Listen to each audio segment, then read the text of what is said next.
Hello, welcome. This is GH Addition, Math and Science Clinic for BECE candidates. My name is Kwame Adomako Kwabia, and I'll be taking you through lessons.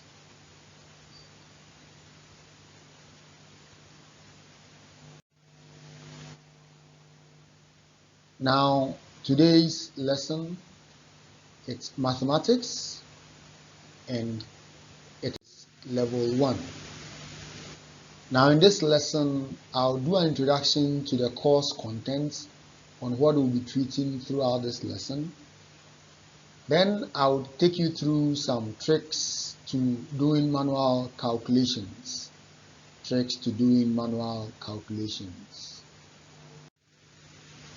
Now, introduction to the topics that we'll be dealing with. Our first topic, like I said earlier, is the intro to the course, which we are doing, and then tricks to doing manual calculations.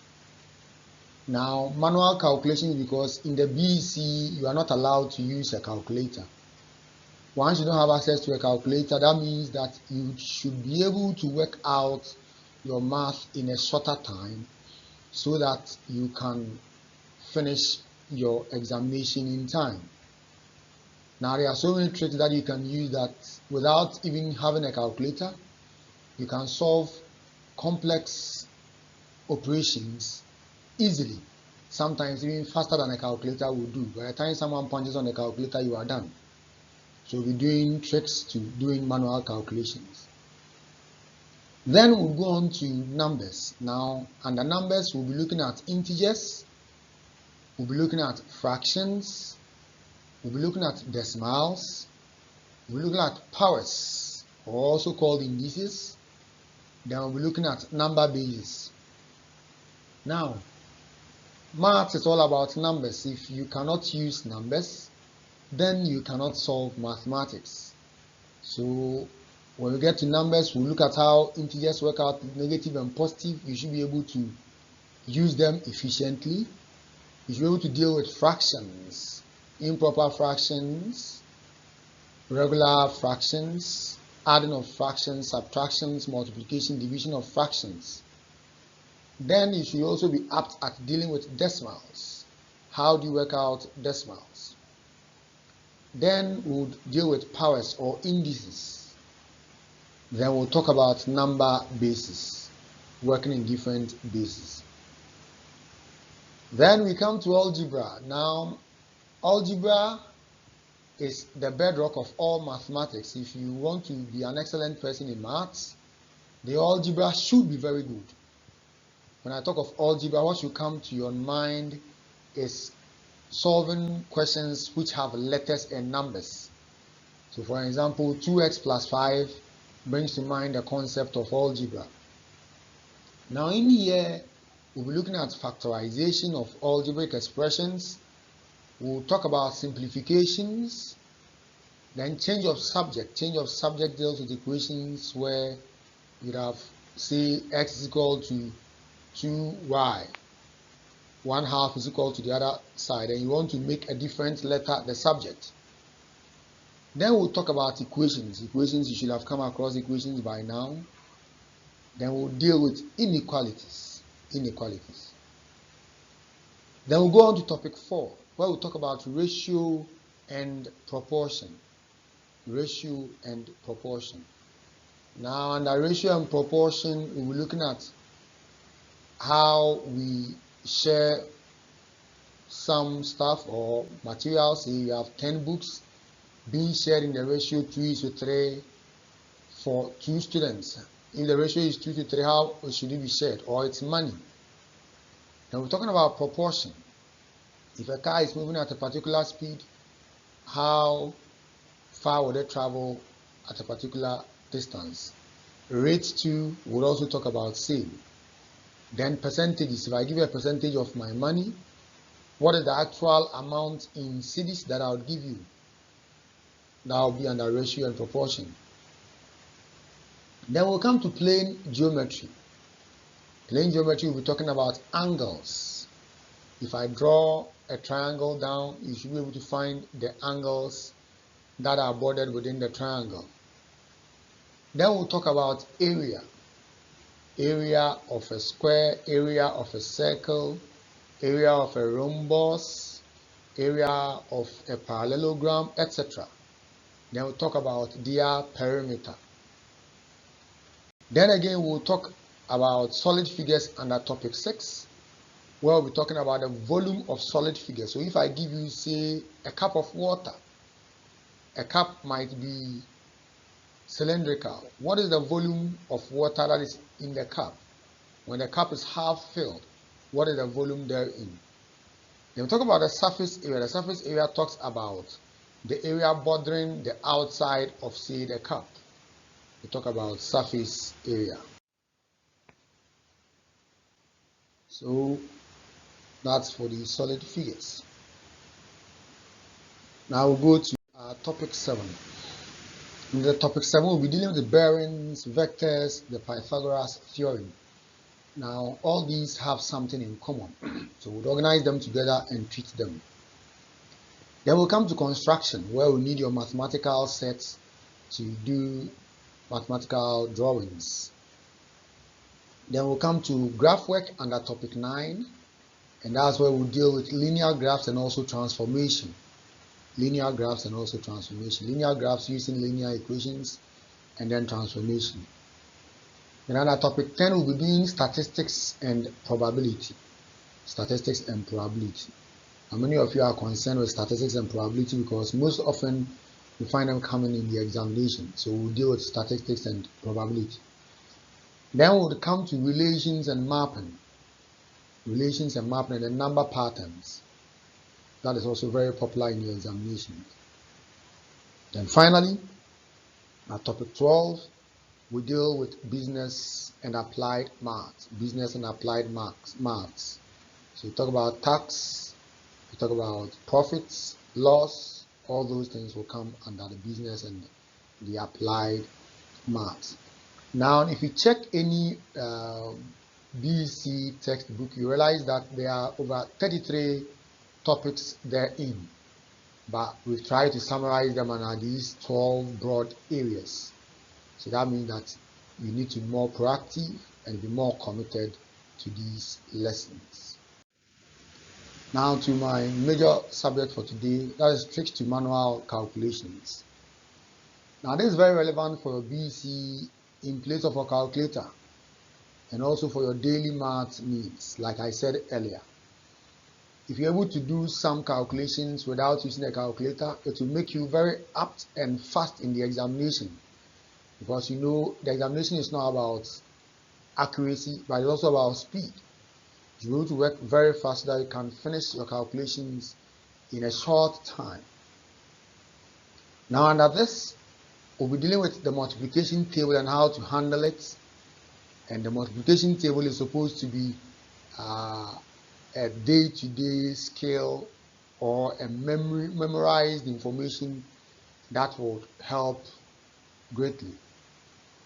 Then we'll talk about how to multiply numbers ending in 0 or multiply with numbers ending in 0. Then we'll deal with multiplying numbers by 11, either 2 digits or 3 digits by 11. Then we'll talk about squaring 2-digit numbers ending in 5, 2-digit numbers which end in 5. How do you square them? Then we'll talk about squaring 2-digit numbers in general. Squaring 2-digit numbers in general. Then we'll deal with multiplying 2 digits which end in a total of 10 or ends in a total of 10. Multiplying 2 digits ending in a total of 10.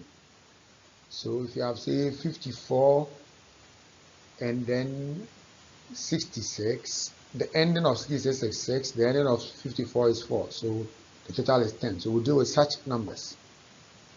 Then we'll come to multiplying 2-digit numbers by addition or subtraction. Multiplying 2-digit numbers by addition or subtraction. And then finally, we'll deal with multiplying numbers by 5s. Numbers by 5s or 0.5. So that will be our task for the day. And like I mentioned, the multiplication table is very relevant for your calculations. Now you need to memorize it, not in the order that we do always. When you memorize it in the order you do always, from the top to the down in ascending order, for instance, 2, 1, 2, 2, 2, 4, 2, 3, 6, 2, 4, 8, 2, 5, 10, 2, 6, 12. The temptation is that although you are reciting, you are actually doing additions. In that case, when I ask you 2, 7, you may be tempted to think through before you get it, but that shouldn't be the case. So I always tell my students to memorize it randomly. Now, what do I mean by memorizing it randomly? So in your table for memorization, you have 5, 6, 30, 7, 8, 8, 8, 64, 9, 5, 45, like that, 3, 9, 8, 7, 4, 3, 6, 2. So it's not in a particular order. When you study it in this manner, your ability to recall is higher because you have not memorized them in a particular order. When you memorize them in a particular order, 6, 1, 6, 6, 2, 12, 6, 3, 18, 6, 4, 24, 6, 5, 30, 6, 6, 36. If you do it in this order, when I give you 6, 5 or 6, 4, you tend to have to think through it before you get it. So it's not advisable to memorize it in that form. So I'll share a video with you where I've made up the multiplication table for you to be able to memorize it. It's very relevant to memorize them randomly, so you don't have to recall in a particular order. Now, apart from memorizing it, you also need to find a way of reciting it from the ending to the top. That also has a form of order, but at least that is also a way of trying to recollect what you have studied. So instead of doing 2, 1, 2, 2, 2, 4, you start from the bottom. So 2, 12, 24, 2, 11, 22, 2, 10, 20, 2, 9, 18, 2, 8, 16, 2, 7, 14, like that. Now, if you do it in that order, it also helps you store the information without having to keep adding as you go along. So that is very important. Now, I encourage that before you do your math lessons or you take any math lesson like your teachers will do in school, just do yourself a mental. Just go through in a particular order or write it out in a particular order and then study it and be able to recollect the answers in that order. I'll share with you the kind of system that I use to help students memorize. So the multiplication table memorization is very key.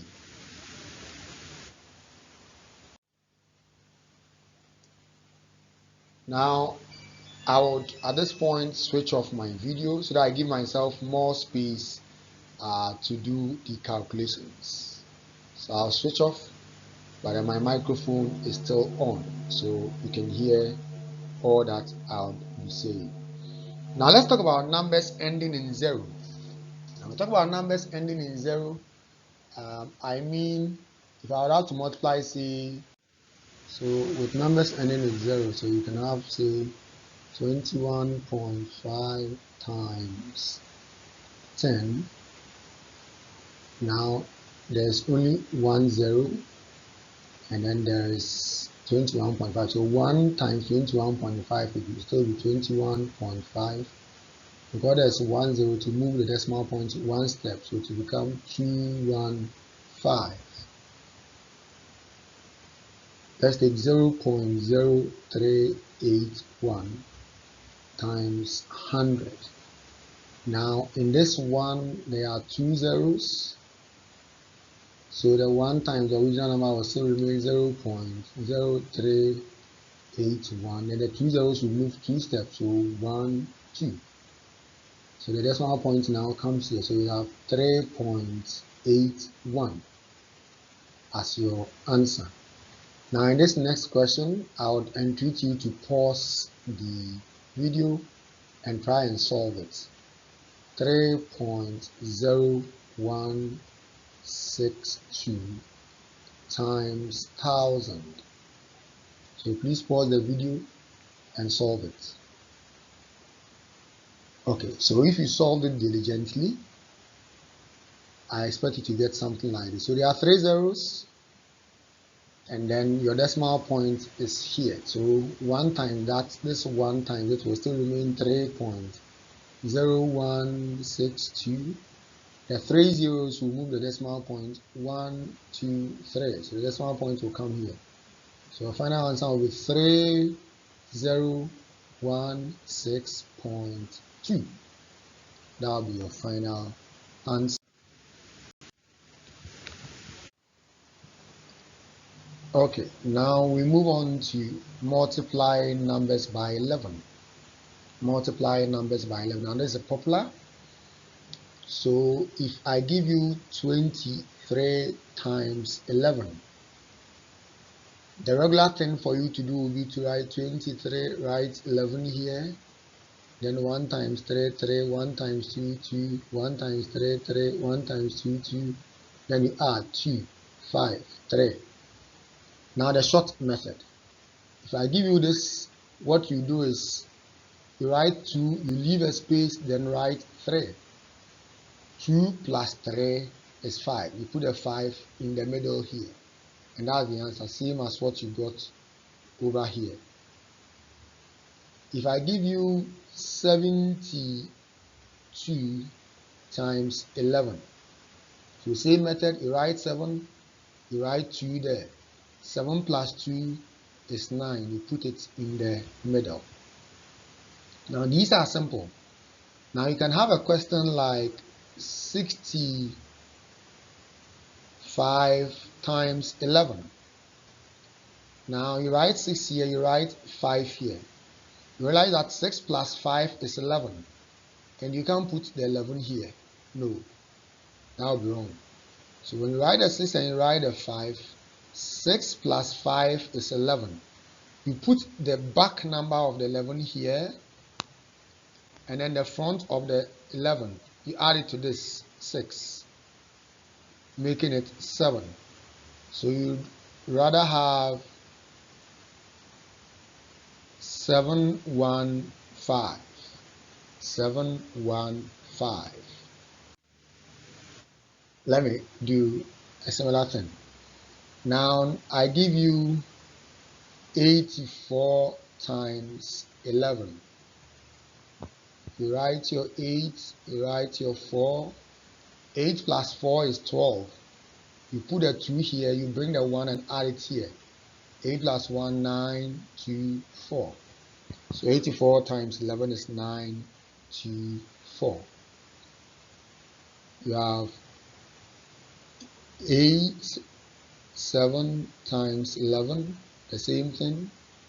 You write 8, you write 7.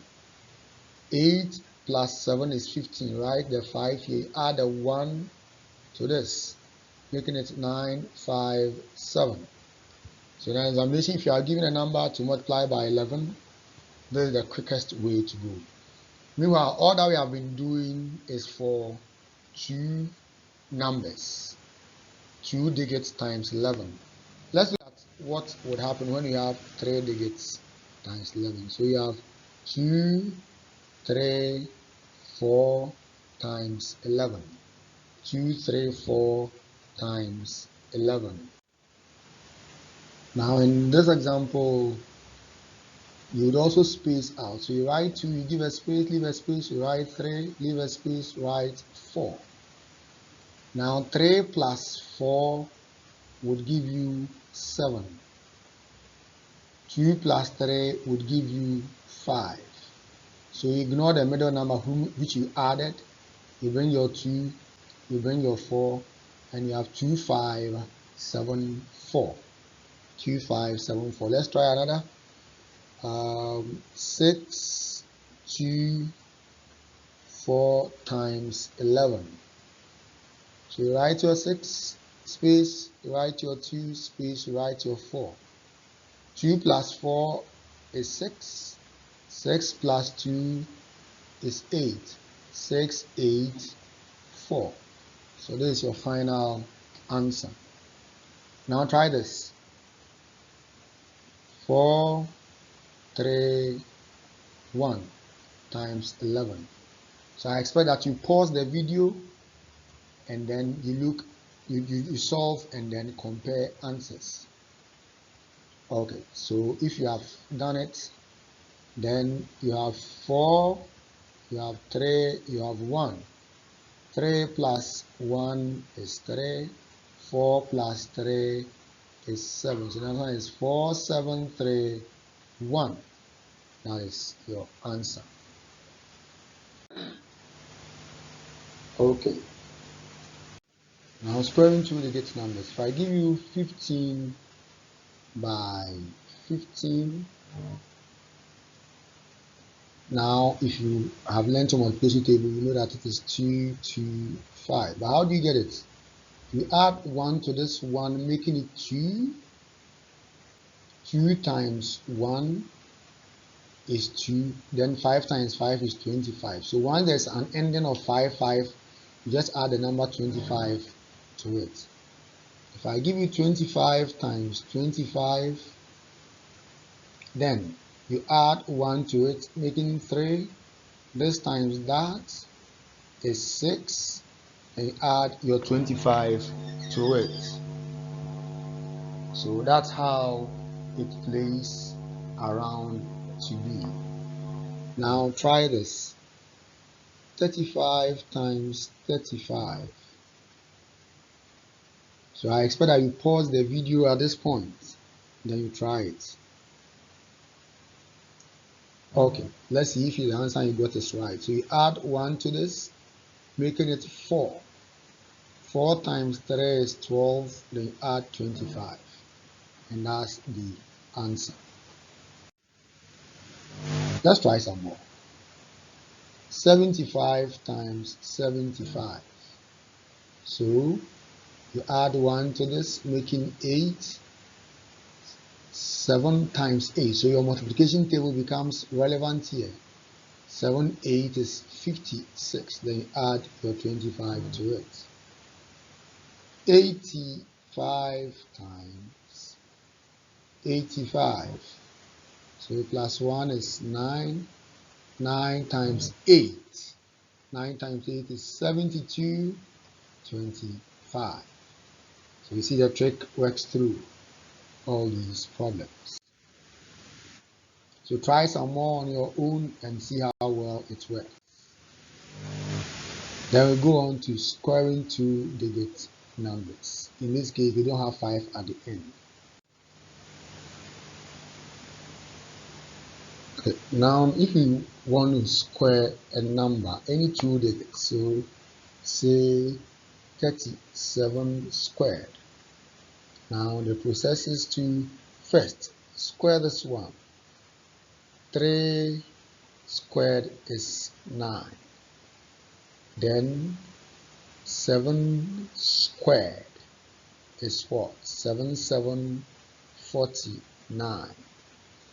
Then you multiply 3 by 7 by 2. 3 times 7 is 21 times 2 is what? 42. So you write it here, leaving the last end blank. Then you add 9, 6, 9 plus 4 is 13. 1, 3, 6, 9.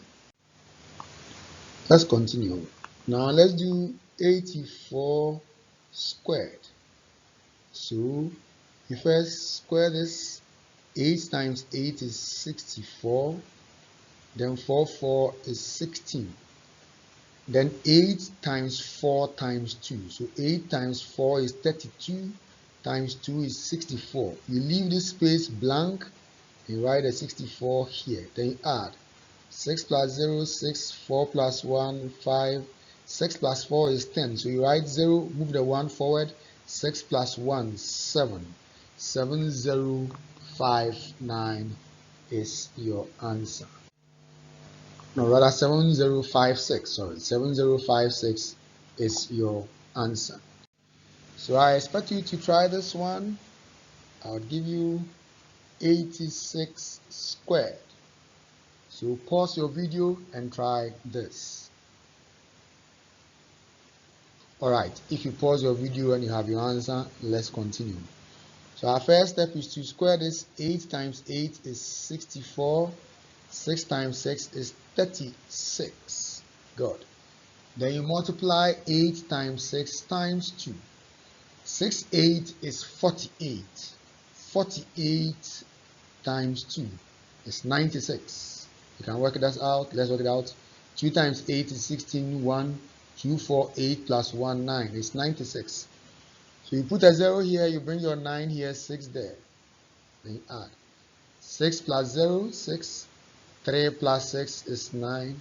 9 plus 4 is 13. So 1 carry forward. 6 plus that 1 is 7. So 7396 should have been your answer if you solved it. So I'll give you one more. So try this.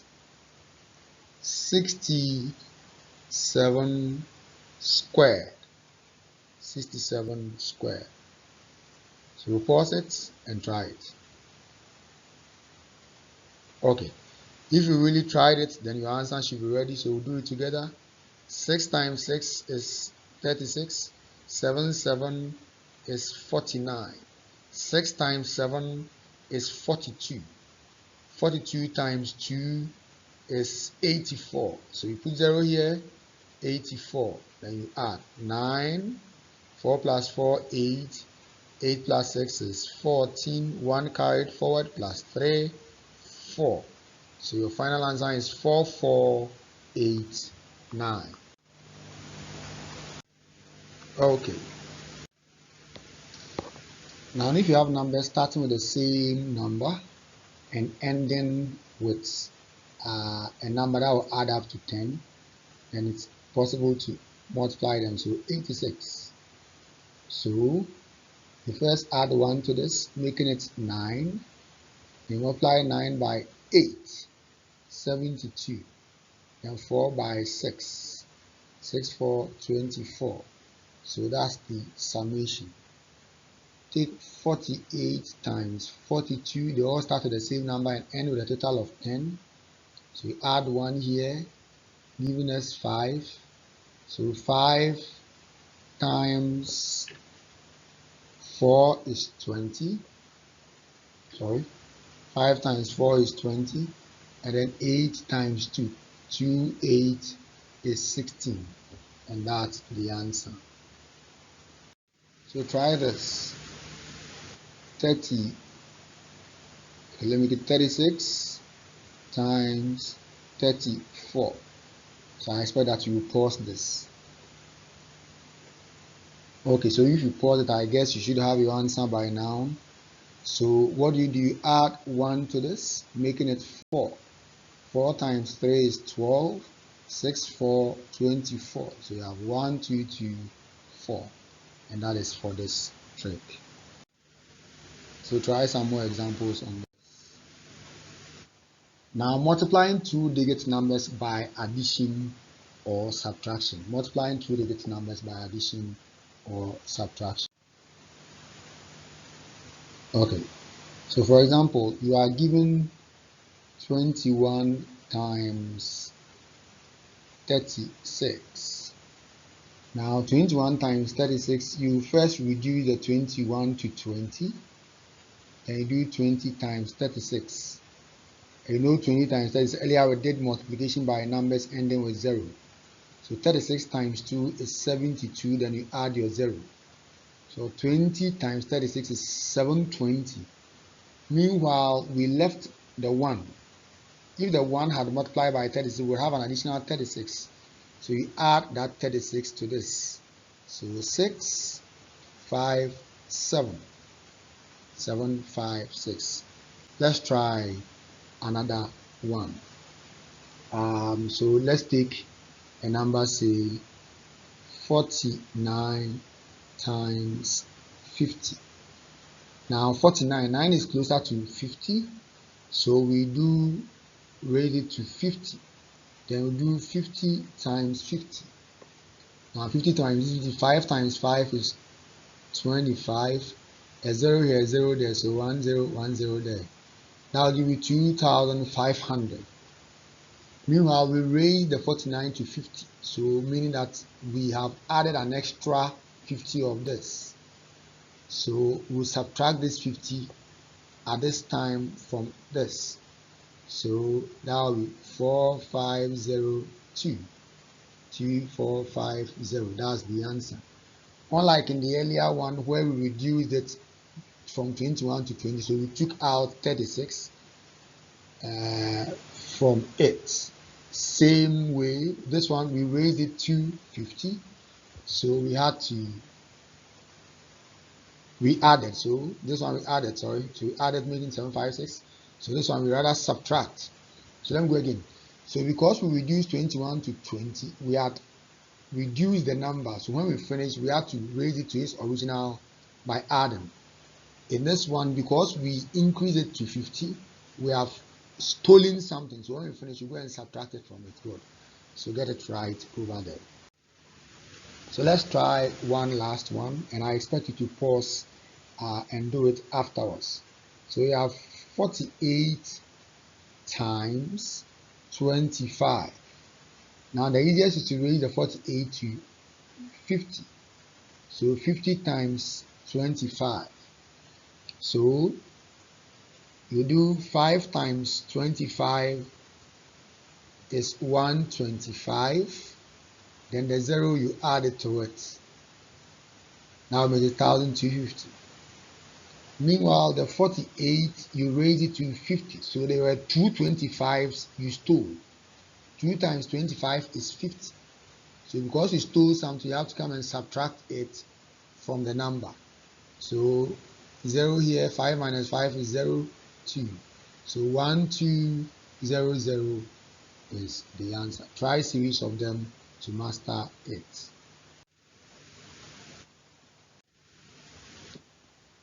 Okay, now we'll go on to multiply numbers by 5. If I give you 50 and I tell you to multiply it by 5, it is easy because you know 5 is 25. Then you bring your 0. That is good. What if I give you 48 times 5? Now when I give you 48 times 5, the trick is this. Now the number 5 is the same as 10 over 2. 10 over 2 is the same as 5. So instead of multiplying 48 by 5, you first multiply 48 by 10. That will make it 480. Then you divide by 2. Because of this outcome you can get for 5. So your first step, multiply 48 by 10, 480, then divide by 2. And that will give you 240. It may sound complex. Let me just do another one. You have 24 times 5. So instead of doing 24 times 5, you do 24 times 10 over 2. Now 10 over 2 times 24 is 24 times 10 is 240 over 2, which will be 120. So 120. So when you are given a number to multiply by 5, you can multiply the number by 10 over 2 and to give you the outcome. So I have these series of examples. I would want you to pause and try them. You would apply series of the steps that we've studied to do this, and I expect you to get the answers. I'll pull the answers up and then you can compare yours with that. Thank you very much, and I pray that you do series of examples and that will make you an expert. So that when you start doing the real mathematics, you become an excellent person. You will need to play this video over and over and over. Do series of examples over and over and over to master the techniques. Now these are not the only available. There are myriads of these, but these are those that I want to show you for the purposes of our class. Thank you very much and have an exciting time. Bye bye.